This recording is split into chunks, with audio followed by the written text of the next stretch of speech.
सुरक्षा पर cabinet committee ने 156 हल्के लड़ाकू हेलीकॉप्टरों की खरीद को मंजूरी दे दी है।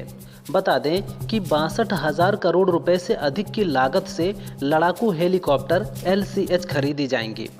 LCH, जिसे प्रचंड के नाम से भी जाना जाता है, यह दुनिया का एकमात्र लड़ाकू हेलीकॉप्टर है जो 16,400 फीट की ऊंचाई पर उतरने और उड़ान भरने में सक्षम है।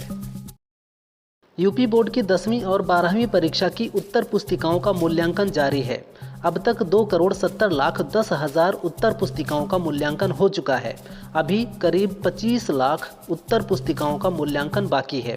अगले 2 दिनों में बची हुई उत्तर पुस्तिकाओं का मूल्यांकन पूरा होने की उम्मीद है। उत्तर पुस्तिकाओं का मूल्यांकन CCTV कैमरे की निगरानी में 184 केंद्रों पर किया जा रहा है।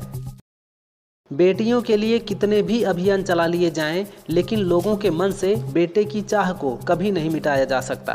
राजस्थान के सीकर में बेटे की चाहत में पिता अशोक ने अपनी 5 माह की जुड़वा बच्चियों को जमीन पर पटक कर मार डाला, फिर दफना दिया।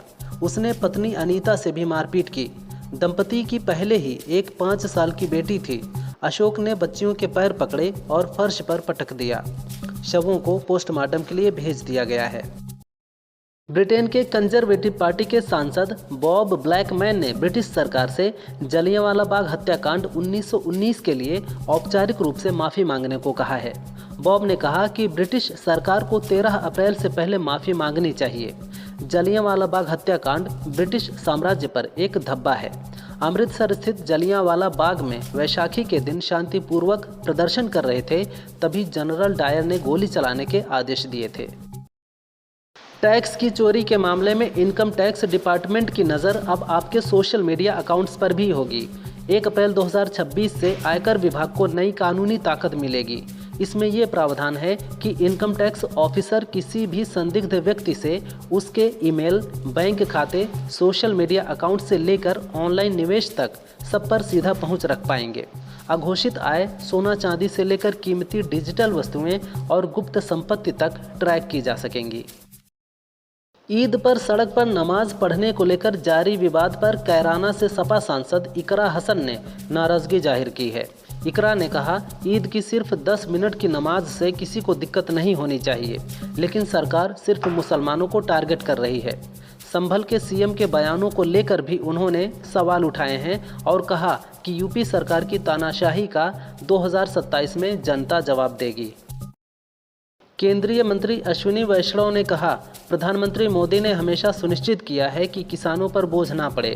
DAP की कीमत 1350 रुपये प्रति 50 किलोग्राम बैग पर बनी रहे, यह सुनिश्चित करने के लिए केंद्र सरकार ने 37,216 करोड़ रुपए की NBS सब्सिडी को मंजूरी दी है।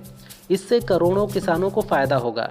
इसका उद्देश्य यह सुनिश्चित करना है कि किसानों को किफ़ायती मूल्य पर उर्वरक उपलब्ध हो सके। 2025 का पहला सूर्य ग्रहण आज लगने जा रहा है। भारतीय समय के अनुसार ये दोपहर 2:20 से शुरू होगा और शाम 4:17 पर अपने पीक पर पहुंचेगा। इसके बाद 6:13 तक ये खत्म हो जाएगा। इस बार का सूर्य ग्रहण भारत में दिखाई नहीं देगा। हालांकि Asia, Africa, Europe, Atlantic ocean, Arctic ocean, north America और साउथ अमेरिका के कुछ हिस्सों में इसे देखा जा सकेगा।